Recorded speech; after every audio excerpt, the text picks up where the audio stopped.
Okay. Good morning, ACPE.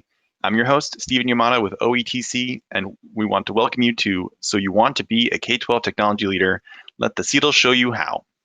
Before we get started, a few bits of housekeeping. This session is being recorded, and if you have any questions during the presentation, put them in chat and we'll answer them at the end if there's any time. Lastly, please do not put any questions in the Q&A section of the sidebar as it will not be monitored.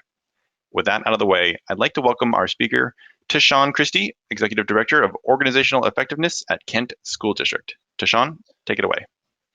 All right, thank you. Appreciate it. So I'm glad to be here. Good morning and welcome. So first off, I'm going to start with a really quick poll. But before I do that, allow me to introduce myself again. Tashawn Christie, CETL Executive Director, role alike is Chief Information Officer for Organizational Effectiveness.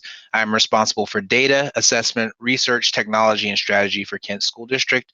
And I am grateful to be here at one of many of the ACPE sessions. So thank you all. I think the strange thing about this platform is I can't see your faces, but I am grateful. I'm sure that you're all happy to be here as well. And I'm going to try to make this as engaging as possible. There will be some section at the end, some time at the end for questions. So please store your questions up during that time. As was stated before, the QA session or the QA section is not being monitored. So with that said, we're going to get started. I'm going to publish a real quick poll. Hopefully you will have access to it here. So just for me to gauge whether or not people in the room or around in the virtual room, excuse me, have ever heard of the CETL certification. That allows me to gauge where we stand and how to tailor some of the conversation again. Because this talk has been tailored for this group as well as a wide range of roles and such. I know we probably have some CETLs in the group. If you have, send me a couple of thumbs up emojis if you have them, just to let me know that we do have CETLs in, and we can have some people who are truth checking to see if I'm actually telling the truth about this program. But again, let's get started. So it looks like we have about, let's see, 40, 60 so far for yes and no. So again, I will tailor the talk to that.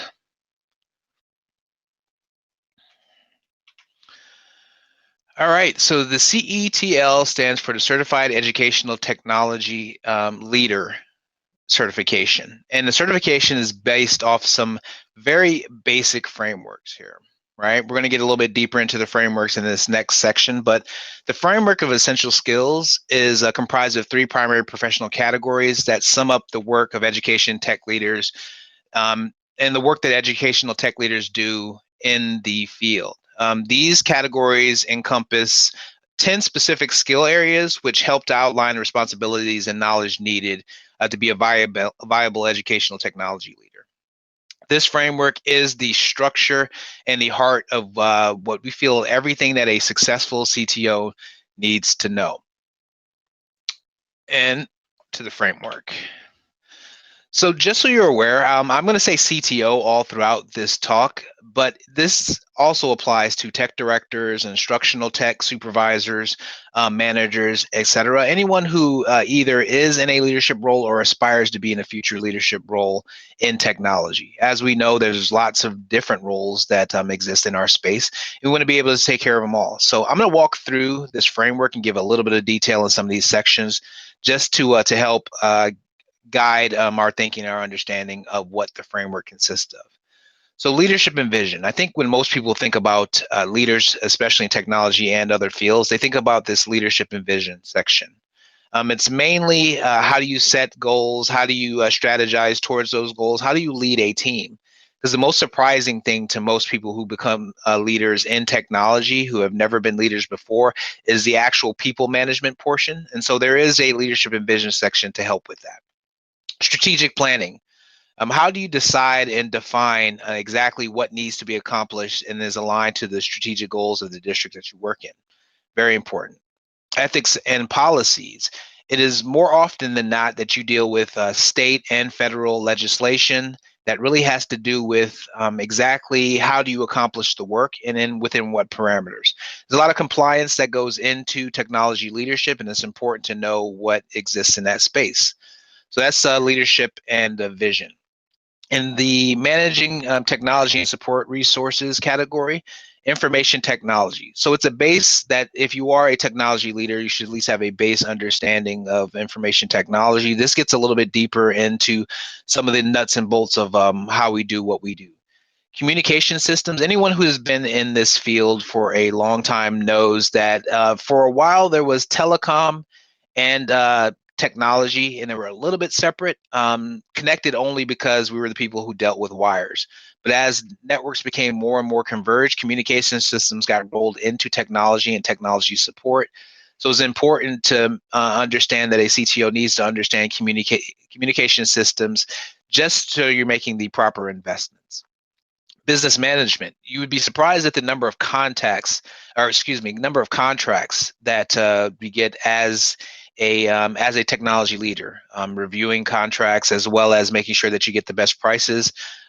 Business management in terms of budget for staffing, salaries, and such. It's a good idea to understand how a lot of that works in order to effectively lead within your realm, so that technology isn't just seen as a cost center. Data management. In some school districts, tech and data are under the same leadership. So its importance and structure of a data warehouse, things like that. You need to understand how basically that works and how data flows through a system. Also, the appropriate staffing to match measurement tasks for district goals. It's really important to understand and know. So data management is a key critical portion of the framework. And then last but not least is understanding the educational environment. It becomes really important to know that you aren't doing technology for technology's sake. You are in a school district, so it's important to understand how the work of instructing students happens, so that you and your team can support it at the highest level, as well as professional development. For years, one of the biggest feedback points from teachers was the fact that there was not enough PD included whenever we were whenever we were implementing any software, any new tool, or anything going in that direction. So it became really important for us to include professional development, understand the value, and know what good quality PD was for our teachers. Team building and staffing. It's important to know how to connect to other groups and what roles are important in your group in order to connect. You start to understand the importance of having project managers as well as project leaders and people who can act as liaisons between the teams to make sure that you don't miss important pieces with your stakeholders. And last but not least, data stakeholder focus. Data in school districts isn't just about grades. Oftentimes, you need to have facilities data together in order to make good decisions.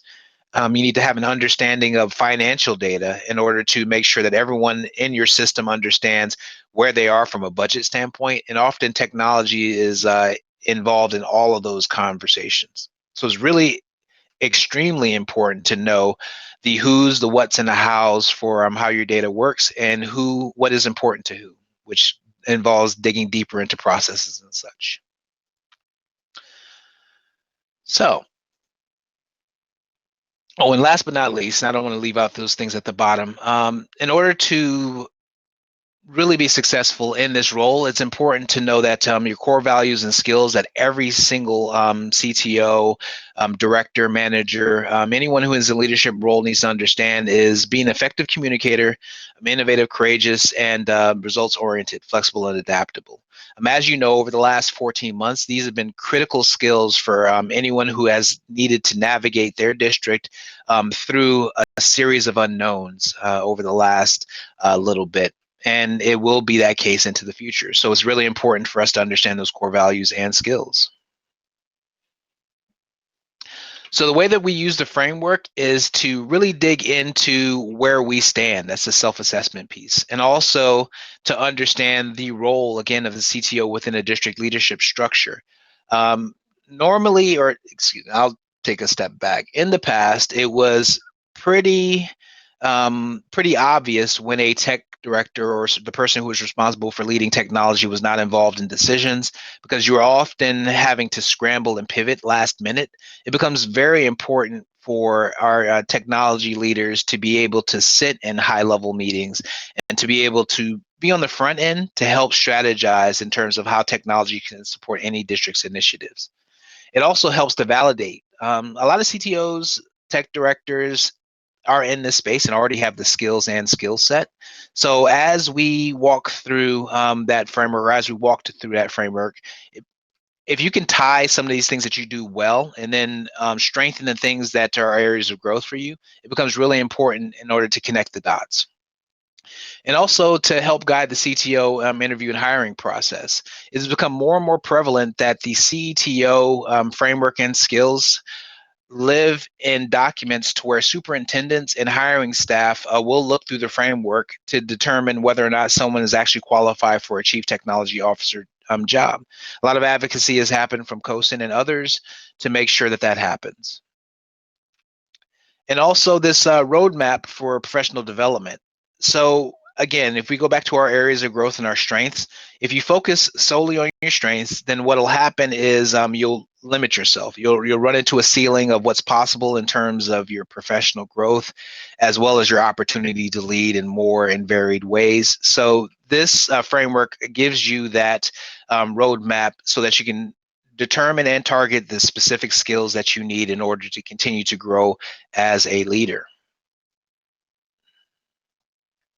So included in this set are some free self-assessments. So as you get your journey started, in addition to the modules that we have, there's a toolkit that walks through each one of these sections so that a superintendent can do their self-assessment in terms of technology understanding, a leadership team can do their assessment in terms of capacity to be able to support technology, and then the CTO can walk through their section to understand where they stand in terms of their professional learning and professional learning needs to lead technology. Again, all of these research tools and these support tools are available on cosin.org/superintendents. So when we asked a lot of the current CETLs what their biggest reason for getting their CETL certification, these were some of the things that came out. Knowledge, credibility, recognition are pretty big in that space. Also professionalism and an accomplishment. Technology to be seen as being the same level as a deputy superintendent or any of the other chiefs has caused us to need to evolve. We can't just be the people who fix the things any longer. We really need to be involved at a planning level, at a strategy level, at a community engagement level, in all those spaces in order to make the best possible decisions that we can with all of our people in mind, as well as being seen as having the knowledge is important as well to all of us, because every technician respects competence, and it's important for us to be competent to our teams as well as the people outside, and credibility. When we have certifications, anyone who has a certification understands that once you get a certification, then it allows you to say with confidence that you absolutely know something. I remember when I got my CCNA, how excited I was to be able to say, well, I think I have a pretty good idea of networking and all the doors that it opened.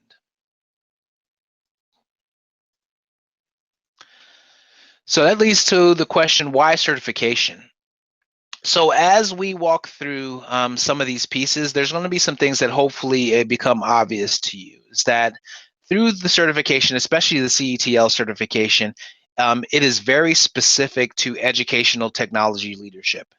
And everyone knows that educational technology leadership is not just about ones and zeros, cables, and boxes. It has a lot to do with how do you move pieces apart, how do you move pieces in the right places, how do you engage everyone in a way that they understand, how do you filter through all the technical jargon to help people understand exactly what you need them to do.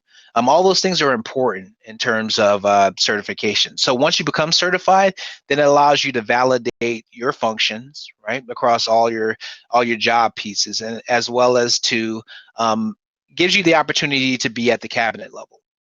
So as someone who's spent some time at the cabinet level, I can guarantee you that it allows you to get in front of a lot of the work. allows you to remove some of the angst that your team may have when things get sprung on them, and allows you to push forward at a high planning level. And I will mention planning a lot during this talk.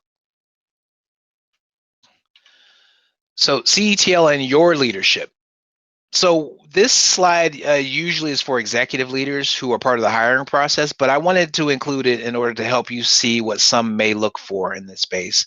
And this is also for CETLs and leadership roles to give you a lens for hiring. It allows you to identify clearly people who are the most skilled and knowledgeable in the education technology space.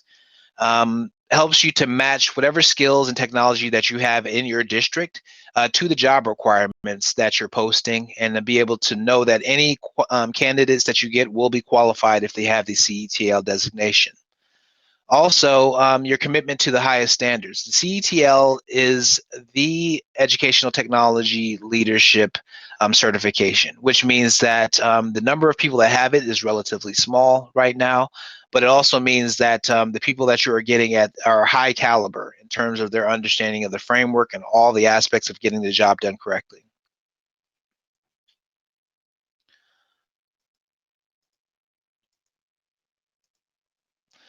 So I'm very excited to announce that the CETL certification has received NCCA accreditation. We received that last year in 2020, and the CETL program is the only practice-based certification program that is accredited across the country.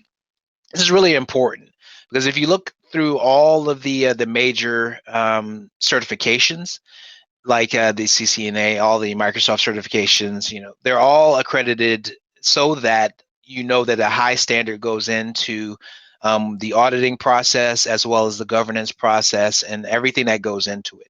So the CTL being accredited is huge, and it means that it can become more widely known as we continue to grow and be connected to more organizations.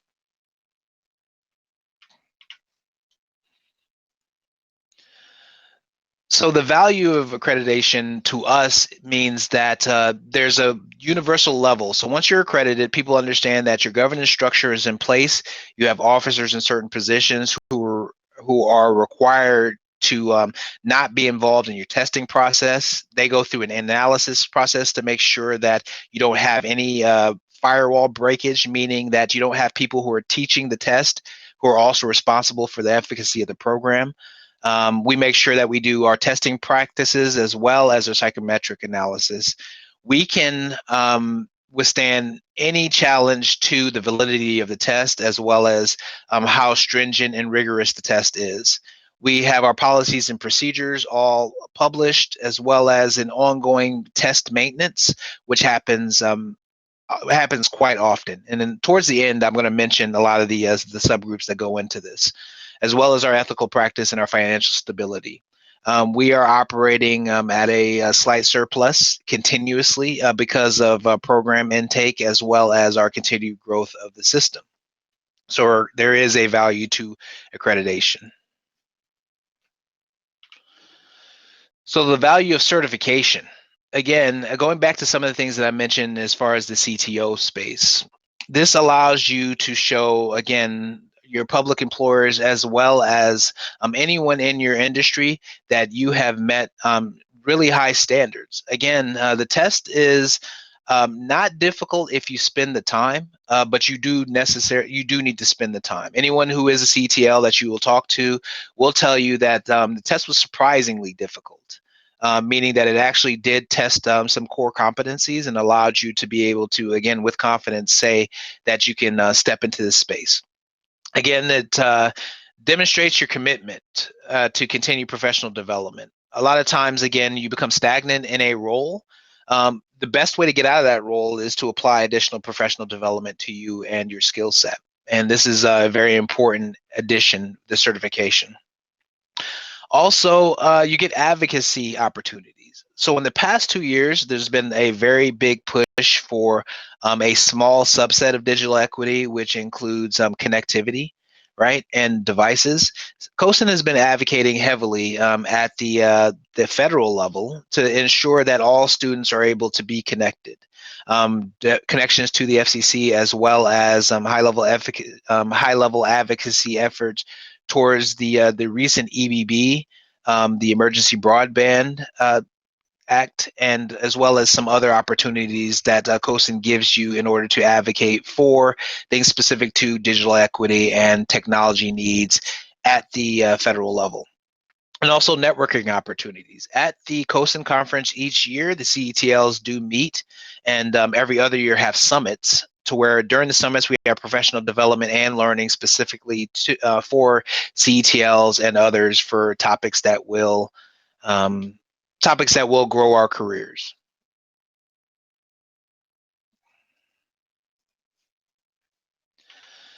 So the exam. If anyone in here has taken the exam, you know that in past years there were two portions to the exam. It was the comprehensive exam, which was multiple choice, 100 questions, and you had, I think, it was about 60 minutes to get through the 100 questions. And then there was an essay. And the essay, you had approximately 3 weeks to a month to finish the essay. It was 4 essay questions, and it took quite a while. The questions were difficult, took a varying amount of research, as well as a lot of time to get the results back. So now we have one comprehensive exam. The two-part exam, or the survey piece or the essay piece, was removed. And one of the main reasons that the essay piece was removed had to do with we were realizing that the essay wasn't doing a good job in evaluating actual skills, and more had to do with were you able to research. So with that said, the exam has become more comprehensive, and we're able to cert based off just the exam. So before I detail the reasons why some of these things happened, I'm going to talk a little bit about the job analysis piece.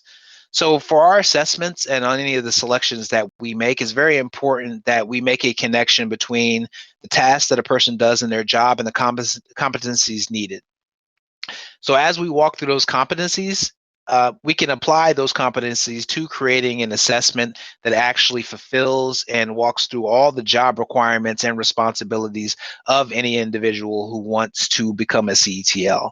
So it's important that as we go through the job requirements, needs, and the classifications, that any personnel actions that we take can be directly related to the fact that we've done what are the skills, the base skills absolutely necessary in order to complete and do this position effectively. So with that as our baseline, the reason why, again, the part 2 of the exam was retired was that none of the exam's specifications that we found through the job analysis were really assessed as part of that phase 2.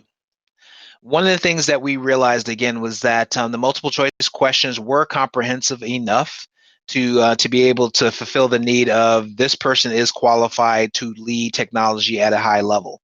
Then the pass rate for part 2 being at 100%, anyone who does assessment creation knows that any test that is close to 100% means one of two things. One, either the test is entirely too easy, or two, the answers are already out there in the ether, and someone has the test answers questions or whatever have been leaked. So with that in mind, it's not the part 2 wasn't really as important, right, for our accreditation and CTL, as well as being an open book take-home test. Again, graded, the risk to exam security was pretty high, mentioning that 1 in 200% thing earlier, and that the logistics for grading were pretty tremendous. So it took a lot of time to get subject matters experts available in order to scale and score the tests. So we found that there wasn't much value to the people involved. So we wanted to make sure that we gave the best possible value to the people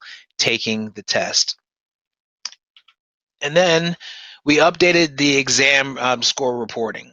So one of the things that we realized is that we wanted to give scaled scores rather than raw and percentage scores. The scale scores allowed us to be able to put a score into context, which was a lot different than just scoring a 72 and achieving, your CETL. It was more important for us to understand within a scale of scores and the type of test that was given, and the test being somewhat variable depending on questions, that our efficacy was high in terms of making sure that the right people were passing the test, or at least people who had studied and dug deep into the material were able to pass the test.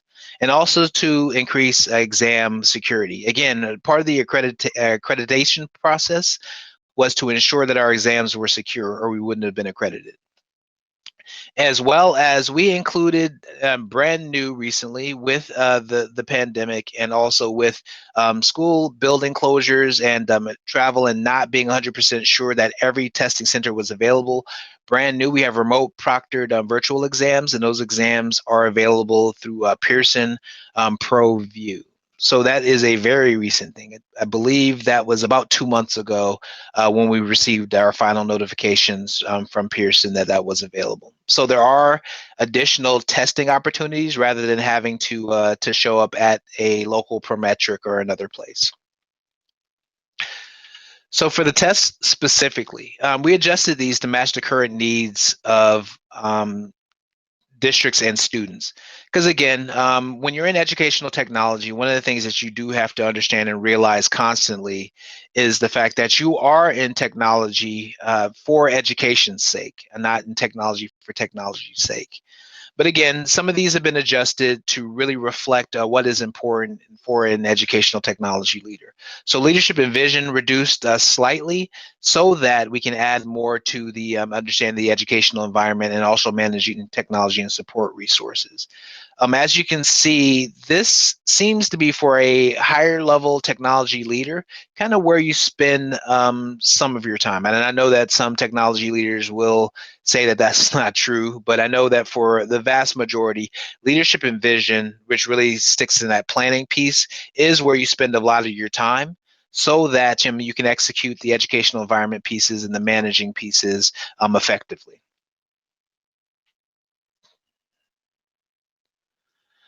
So the eligibility requirements, there are 4 years of ed tech experience. Again, we need to be able to demonstrate in at least 3 of the primary skill areas from that K-12 framework that we talked about earlier.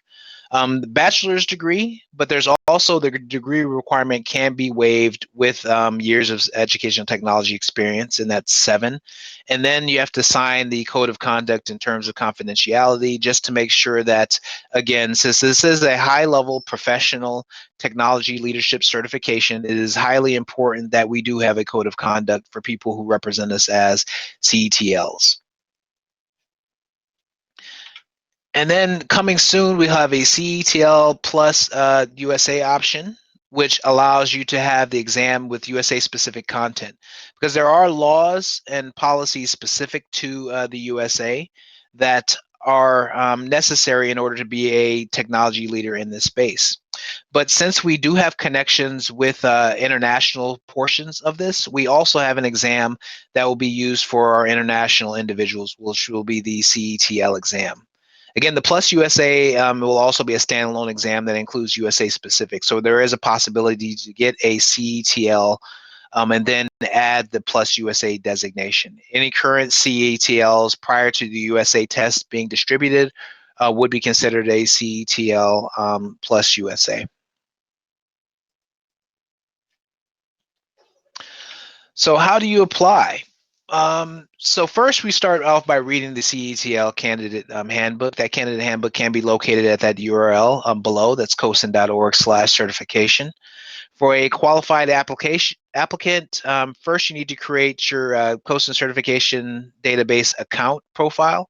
And again, we protect all information, so we want you to know that. Once you create that profile, you can fill out and submit the online application with your payment in order to start the testing process, have access to all the materials and the tests, the non-free portions that we talked about earlier, but some other more detailed test preparation materials.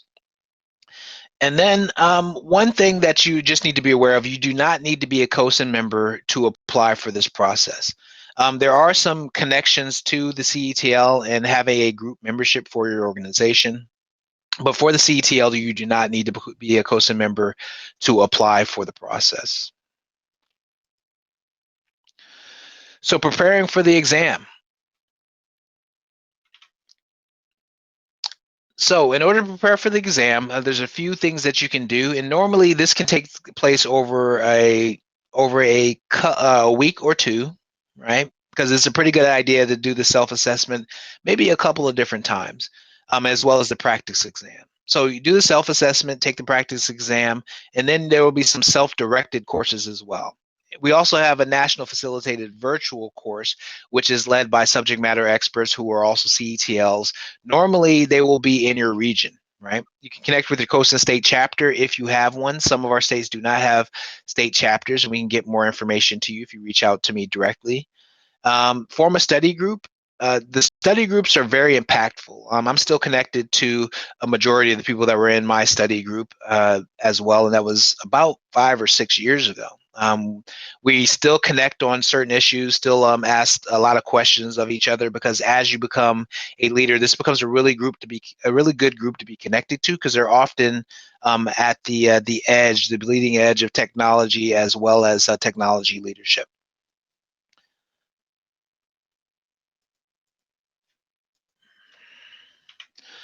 So as you prepare, there are a few foundational courses that are led, and this is just what it looks like when you go to the site. Again, you have facilitated virtual courses, some self-study courses, and then the in-person immersion courses, which are more like they normally happen at conferences when we are in person. We'll have a full 1 day or 2 day kind of boot camp to walk through the materials. Those are normally for people who have extensive experience in the space, because there's a lot of material that you go through there, and it'll be almost impossible to retain a lot of it unless you have some pretty good hooks. And again, we have some foundation courses have different prices that are based on your membership. And again, all the membership information and price information is on the website there.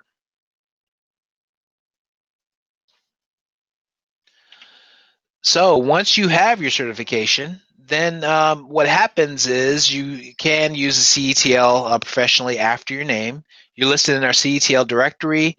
There are some COSIN and LinkedIn communities that you can become a part of and be connected to other people.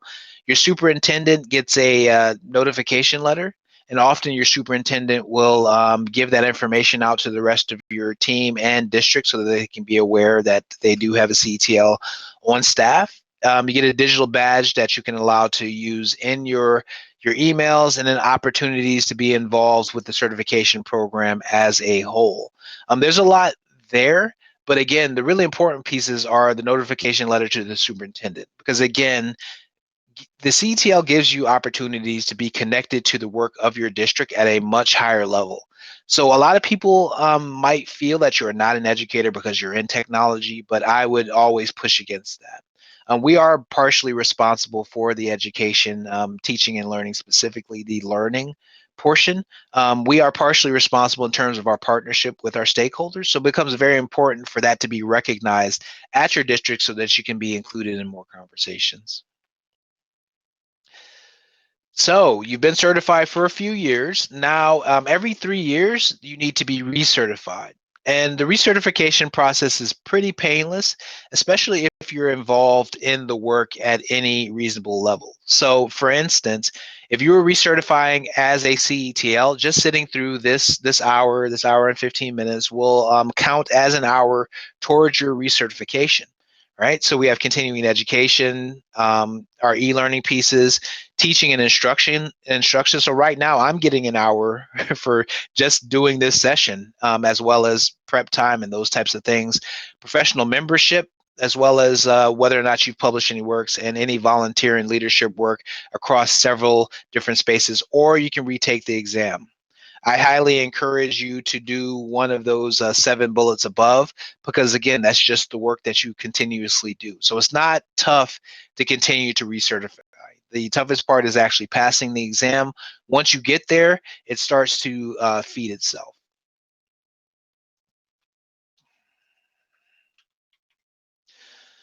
So The Certification Governance Committee. So this is the committee that's responsible for, one, making sure that we're accredited, also does some pretty extensive work with ensuring that the test continues to be refreshed from a question standpoint, and there's some outreach. And in the next slide, I'm going to talk a little bit about the other groups that are involved in this. But the CGC is responsible for, again, development, administration, and governance of that CETL exam, right? And then the certification itself. So the CGC has 15 members, and they're all CETL certificates or people who were appointed to the board, or appointed, excuse me, to the committee. And you can see on the side, the right column here, some of the CGC members as well as some of our board liaisons. We do have people who are, of course, in staff who are also help to ensure that we are a part of, or we ensure continued growth of our team, as well as making sure that we are compliant with our bylaws and rules. So our subcommittees. The good thing about our subcommittees are you do not have to be a CGC member to join a subcommittee. You just need to be a CETL.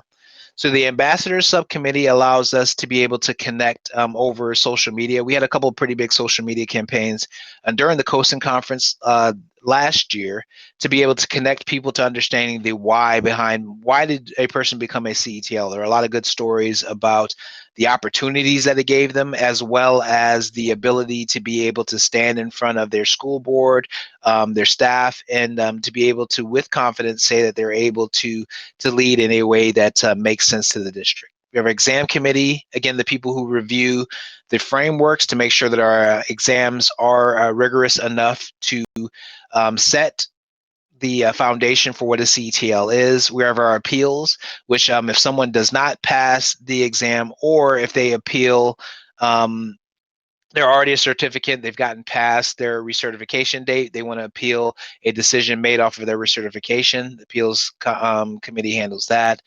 Nominating committee finds people who want to be part of the COSIN governance committee. So if we have CETLs and others who want an opportunity to be able to lead in this space, it becomes very important, because all of these opportunities allow you to grow capacity to be able to absorb more responsibility in your district. Then we also have an industry and international committee. It is very important that our vendors and vendor partners understand the value of the CETL, as well as the industry as a whole. And then international, as we said, we have the CETL Plus USA, as well as the CETL certifications. And with both of those, it becomes really important that we connect with industry again, and also internationally.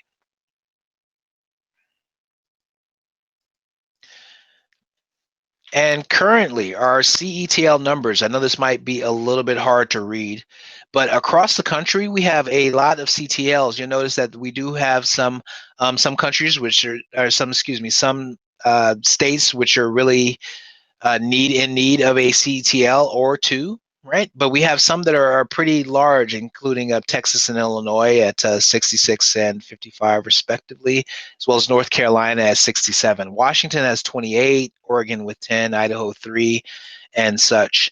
So this has been growing over the last little bit. And I know that Texas and North Carolina and Illinois are in a pretty heated battle to ensure that they have a larger group. And what has been interesting, especially in those states, is that a lot of the CETLs in those states have begun to take over some of the higher level technology positions in those states at some of the larger districts. So it's really encouraging to see the CETL spreading and being able to add to the body of knowledge across the country.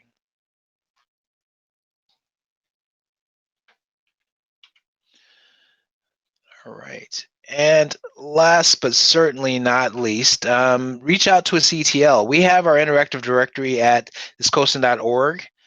Certification CETL directory. Once you go there, you'll find the names of the people in your region. They should be pretty hard to find. And I'm pretty sure that any of the CETLs in Washington, in California, and Oregon are willing to talk to you about the program. They're a pretty generous group, well connected. There's a few of the members are actually on the ACPE board, so they'd be more than willing to talk to you about the program, as well as the benefits of becoming a certified educational technology leader. So with that said, there are a couple questions that are in the chats that I will answer here because I believe, yeah, I went through that a lot faster. It's funny when you practice something, it takes exactly the amount of time, but when you're doing it, you start to talk super fast. So that said, how long do people usually study for the exam before taking it was one of the questions. So from personal experience and from the people that I know that are CETLs who are some of my colleagues, some have taken upwards of 4 months to study for the test before taking it. Some have done as little as 2 months, but that 2 months was pretty intensive in terms of meeting with your team or meeting with your small study group, as well as studying pretty consistently. I know several people who had to take the test twice because the first time they didn't necessarily get the passing score and such. So, yeah, it varies, but it's somewhere between 2 and 4 months. And that's from Jeff Gibbs. And Jeff has another question of, is the exam offered on demand or only a few times per year? So it is on demand, but it still needs to be scheduled, considering the fact that it's being remote proctored, which means that we have to fit into a proctor schedule. I think, let me go back to that slide where that is. Certification.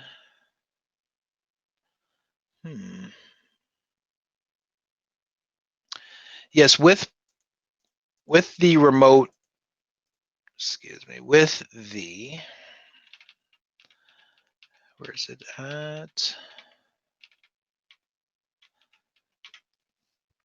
So with that, the remote proctored exam, it gives us a lot more flexibility with the ability to schedule times, and it makes more times available. So it is more, it used to be a few times a year, but it gives us a few different opportunities for us to be able to move forward. So next question came in, and are we able to get a copy of your slide deck? Yes, I'm going to put a PDF copy of the slide deck into the wherever those things go as part of this platform. Not 100% sure where, but if I can't find out where to put it, I'll make sure that you get a copy, Becky. And thank you for being here. Any other questions? You can put them in the chat.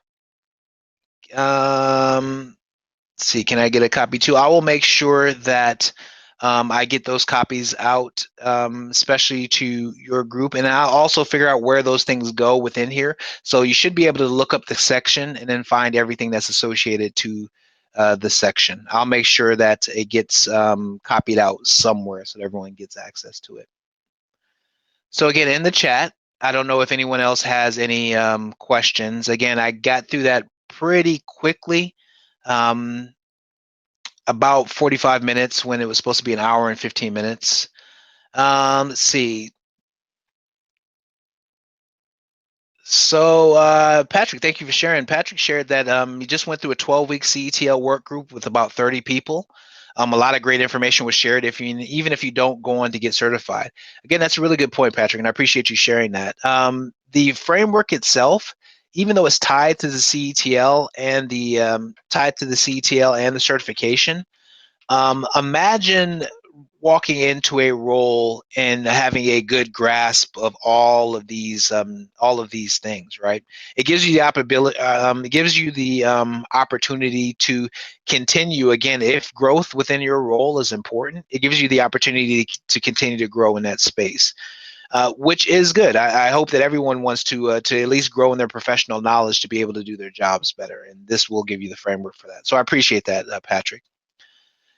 And so if you don't have a bachelor's, what does the waived requirement look like again? So the waived requirement is 7 years of educational technology experience or educational technology experience. And I believe that it also applies to technology experience in general, but the expectation is educational technology experience and supervisor recommendation. Because again, since it's educational technology leadership, I think that if you have 7 years and a majority of them are educational technology, there's still the possibility of that getting waived. Thank you for the question, Lauren. And hopefully that answered it. Just let me know if it didn't. So any other questions? It looks like we're using the chat right now. So you can ask any questions in the chat, and I am more than willing to answer.